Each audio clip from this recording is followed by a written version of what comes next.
आज दिशा कई महीने से देख रही थी, घर से हर छोटा छोटा सामान गायब है।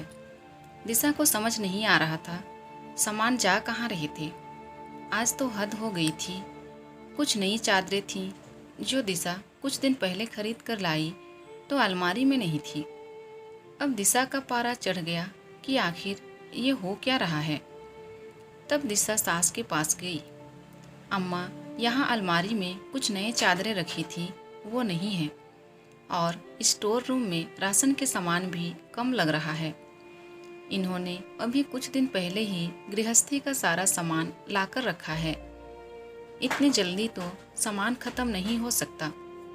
दिशा ने हिचकिचाते हुए अपनी सासू माँ कावेरी जी से कहा, क्योंकि दिशा को पता था कि उसके इतना कहते ही वो अपने आप को सही साबित करने के लिए चीखने चिल्लाने लगेगी।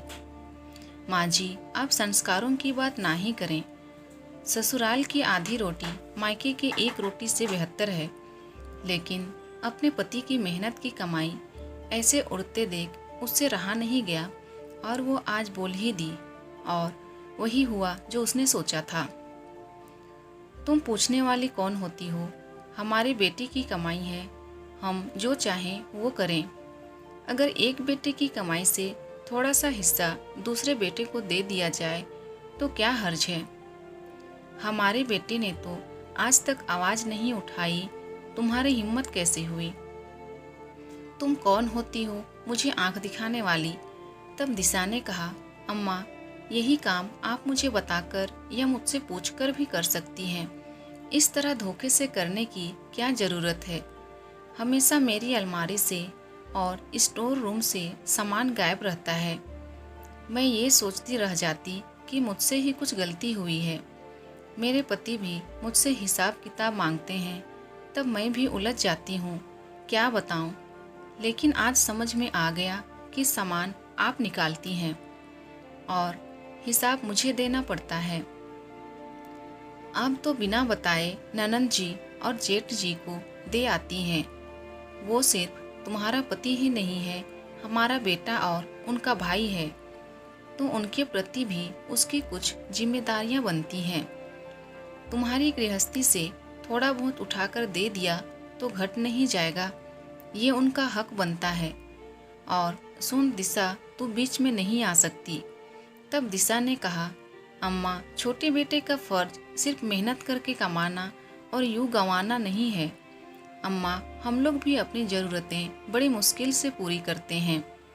रोज़ इनकी आंखों में घर गृहस्थी को लेकर चिंता देखती हूँ तो मैं भी परेशान हो जाती हूँ। काश कि आपने जेठ जी को भी इनकी तरह मेहनत करना, अपने परिवार की जिम्मेदारियों को निभाना सिखाया होता। यूँ रोज़ रोज़ अपनी माँ भाई से मदद मांगना कहाँ तक सही है? बड़े होकर कभी छोटे भाई के साथ तो खड़े नहीं हुए और आप हैं अपने ही बेटे को धोखा दे रही, और ननद जी को अपने घर में संतुष्ट रहना सिखाया होता। आज आपको ऐसा नहीं करना पड़ता। वो अपने भाई की हालत नहीं जानती जो अपनी ज़रूरतों का रोना आपसे रोती रहती है, और आप अपने बेटे की हालत जानते हुए भी उसके ऊपर और बोझ बढ़ाती रहती हैं। वो लोग जानते हैं कि आपके सामने अपना रोना रोएंगे और आप मेरी गृहस्थी से सामान उठाकर उन्हें पकड़ा देगी। जबकि मैं भी सबको देखती हूँ, वो लोग सिर्फ आपको दिखाने के लिए गरीब लाचार बने रहते हैं।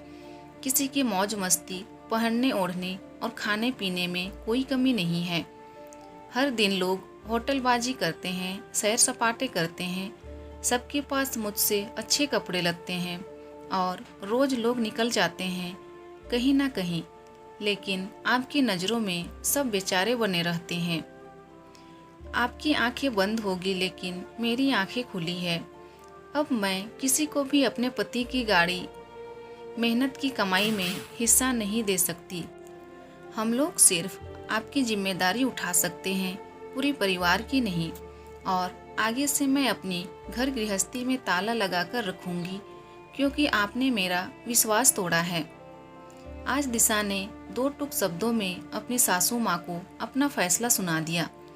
कावेरी जी चुपचाप खड़ी थीं, उनसे कुछ बोलते नहीं बना, क्योंकि इतने दिनों तक उन्होंने अपने छोटे बेटे बहू की चुप्पी और अच्छाई का भरपूर फायदा उठाया था। कभी अपने छोटे बेटे के बारे में नहीं सोचा, लेकिन आज दिशा ने सास को आईना दिखाया कि जो वो कर रही वो गलत है। ऐसे किसी के भरोसे को ना तोड़े। अगर आपको किसी को कुछ देना भी है तो सबके सामने दो, चोरी से नहीं।